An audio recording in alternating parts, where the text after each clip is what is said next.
Hey everybody, Jillian here. Welcome back to my channel for a brand new Bible journaling process video.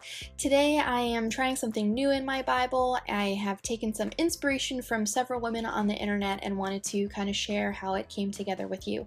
I'm journaling some sermon notes that I've kind of been sitting on since we had revival services at the beginning of July, and it's just so good that I have really wanted to kind of like save it until this point.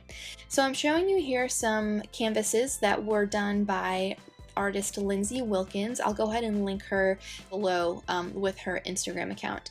But I've been following her for several years. I really love her artwork, and in the month of June I was in a creative funk. I wasn't liking anything that I was doing and didn't know, what was going on. So I had to pray about it. I thought, what better to do than pray to the creator of all things, for some creative inspiration. And so towards the end of the month, I felt myself like starting to come out of that. And I talk about that a little bit in my June Bible journaling flip through. If you want to check that out, I'll go ahead and link it too.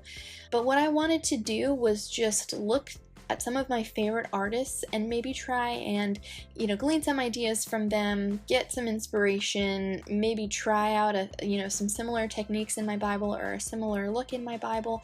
And so that's what I did today. And I have a pretty good idea that Lindsay is not using baby wipes to get paint on her canvases. So this is, again, a technique that I'm using, this revolutionary technique that Elaine Davis came up with, applying paint with the baby wipe. It's wonderful. And so I'm just getting like some swipes of color down here, drying it in between each layer, and then going over it with some white acrylic paint to kind of tone down the strokes there.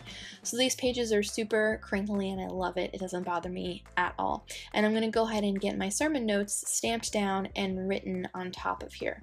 So if you are kind of like in a creative funk, I definitely recommend praying about it, and then maybe after you've done that, you go to the internet and you start just looking for some sources of inspiration, maybe some things that you could, kind of replicate. Make sure you always, of course, give credit to the original artist if you're going to share it, but just something I wanted to try here in my Bible. And so I really like how it looks on the left. I think that on the right, I kind of went in with like a different angle, I guess. And so I don't love it as much on the right side, but I do like how it looks at the end.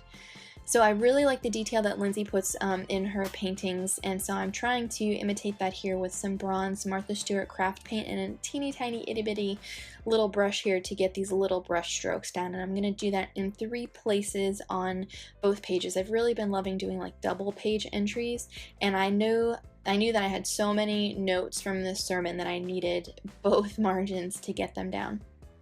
So I'm looking here for some extra blank space where I can put these little brush strokes down, and then decided to do it on top of this large area of white paint. So once it's dry, I'm going to go ahead and get out some stamps. I'm using this like scripty stamp from Concord and Ninth. I've got it linked in the description below. It is a popular one. And then I'm going to use interchangeably the 2 precision pens from Illustrated Faith, the .25 tip and the .65 tip. And I'm using my Bible mat here to get a steady surface for writing and stamping. I'm using the Illustrated Faith acrylic block and their black pigment ink, which I love, to go ahead and get my stamping done. And I really had to get my face in there, so I skipped over me stamping to make sure that the tails and things like that lined up. But the message that this evangelist, his name is Billy Huddleston, if you want to check him out, he's on YouTube because he sings like Southern gospel songs. And so I think mostly, you can find a few of his messages, but mostly it's his recordings that are on YouTube here. But I'm not going to preach the message that he shared. I could never do that. It was about comparison, which was a little kind of odd to be hearing from like a single 40-something-year-old guy.